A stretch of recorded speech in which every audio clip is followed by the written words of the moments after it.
O, čia tai ponas. Jeigu nori būti pats didžiausias, turi būti tarnas patiems mažiausiems. Dabar dauguma visi kalba apie dalbojobus. Labai pasidarė madoje.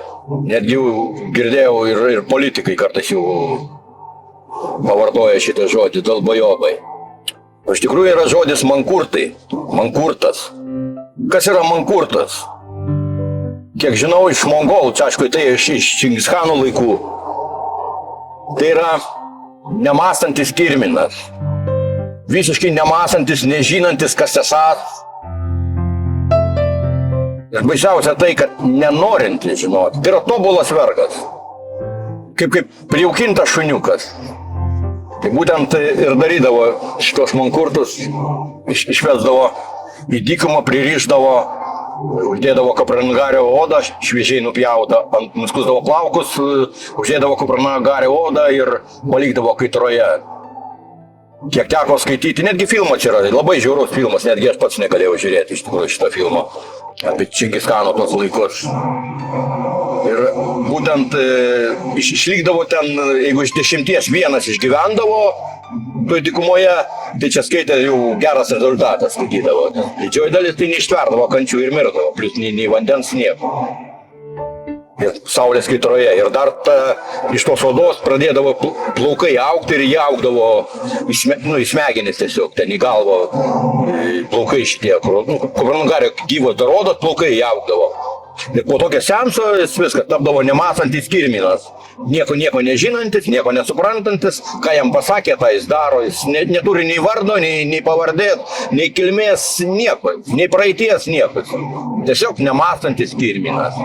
Tai sakau, baisiausia yra ne tai, kad atrodo gyvenam 22 amžius ant slenksčių, technologijos, informacijos amžiuje gyvenam. Ir daugumai šito nereikia paprasčiausiai.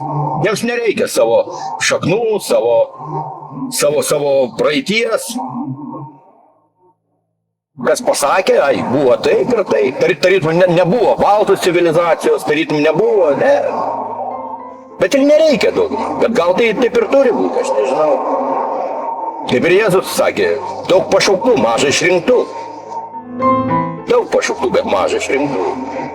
Kodėl Jėzus kalbėjo palyginimais? O kaip Petras paklausė, sako, viešpatie, kodėl tu kalbi palyginimą? Ką jis atsakė? Ką Jėzus atsakė? Todėl, kad tai yra išrinktiesiems. Dėl to kalbu palyginimus nuo svetimųjų. Klausytis, girdėsite, bet nesuprasite. Nes tai kas yra palyginti, tai yra kodai, tam tikri kodai, kuriuos ne kiekvienam duota iškoduoti. Ne kiekvienas moka skaityti, bet ir paprasčiausiai poeziją tarp eilučiais nemoka perskaityti. Dauguma yra tokių. Nors galbūt ir mojuoja ten diplomais ar panašiai, bet jie nemoka. Ir dar moko kitus, kaip reikia nemokėti. O jie dar kartais ir pinigus moka už tai, kad nemokėtų. Va yra palyginimo Jėzus yra kodai. Ir lygiai kaip žinot, pirmą palyginimą Jėzus pasakė apie štai sėjėjas išėjo sėti. Vieni grūdai krito palei kelią, kiti krito į akmenis, ir tik ketvirti krito į gerą dirvą, kuri paskiau davė derlių.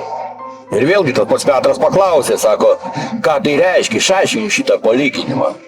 Jėzus sakė, jeigu šito nesuprantate, tai pats pirmas palyginimas buvo, tai kaip jūs visus kitus suprasite, jeigu jūs šito nesuprantate? Man prireikė, sakykime, apie 20 metų, kol aš šitą palyginimą supratau. Sistemingo mąstymo 20 metų.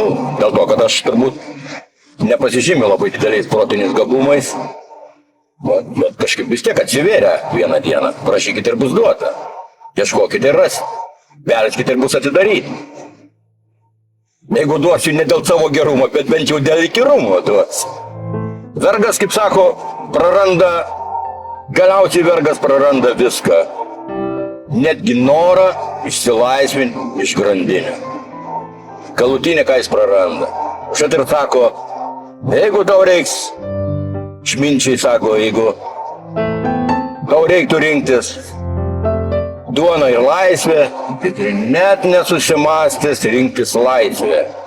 Nes jeigu pasirinksi duoną, pinigus ar dar kažką galiausiai prarasi ir tą duoną, dar ir laisvę prie to pačią. Man buvai minėjęs, kad tavo sūnus apie tave labai daug yra pasakojęs per Laisvės TV. O dabar gal nori ką nors papasakoti apie savo sūnų per Švento Arūnėjaus ir Šešėlio tinklalaidę.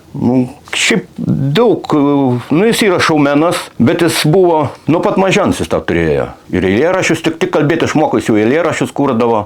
Tik pramoko labai anksti, pramoko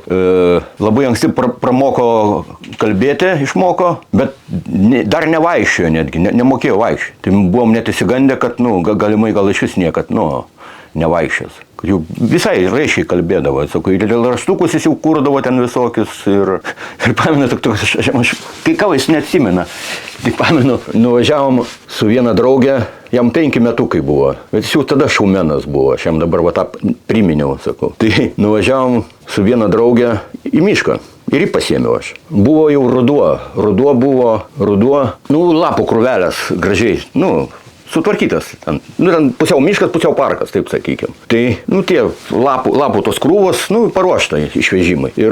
Bet ta krūva tokia, sušlapus, ir kad lietus pradėjo lyti, šiek tiek. Ir mes, ten tokia pavėsinė buvo, sakau, biškai pasislėpėm, kol lietus praeis. Stovėm, draugė mano vaikai 5 metukai buvo, tikrai atsimena. Tai, jis ant pradėjo myslės uždavinėti, myslės. Įminkit myslę. O ta mano draugė, grinai, apsirengus, baltai, balta striukė, šviesiai, gražiai. Uždavė, dabar neatsiminsiu, kokiais ten, ir jinai atspėjo. Jis va kaip šaumenas. Taip, jūsų atsakymas teisingas. Bendrovė Lapita. Jums įsteigė prizą, bet sugalvojo tokia jau mažiukai. Bendrovė Lapita. Lapus, jį paėmė tą visą krūvą lapų, kiek galėjo paimti ir ant jos. Jie visą juodą, tai paskiau sako, kitą kartą aš vėl važiuojame į mišką. Ne, sako, su tavo vaiku aš daugiau niekur nevažiuosiu. Tai toks visą laiką jisai buvo šaumenas visat.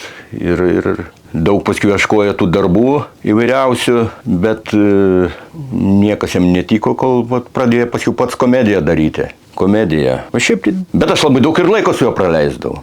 Aš, pavyzdžiui, neatsimenu ten, kaip kiti ten tėvai neranda vaikų, aš visą dieną, visą laiką su juo. Kartu miegam, kartu valgom, kartu, jeigu aš kažką dirbu, jis irgi šalia, visą laiką kartu, pat.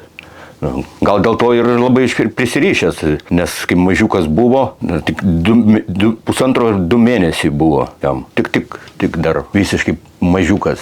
Ir jo mamai buvo, kažkas ten kažkokios komplikacijos, reikėjo į ligoninę, staigiai netikėtai. Staigiai netikėtai jai reikėjo į ligoninę važiuoti, paguldė. Ir nutraukė maitinimą, skubos tvarka. Ir aš su tuo mažiuku, tokiu 1,5–2 mėnesių vaiku, buvau vienas palikęs. Tai gal irgi tas prisirišimas buvo. Tada jau nupirkau ant tų mišiniukų ir maitindavau su to buteliuku jau tada aš pats. Sveiki, mielieji! Galbūt atsirastų kūrybingų, energingų, turinčių, savitų idėjų ir norinčių pasifilmuoti žmonių. Rašykite Šventasis Arūnijus, Messenger arba Instagram.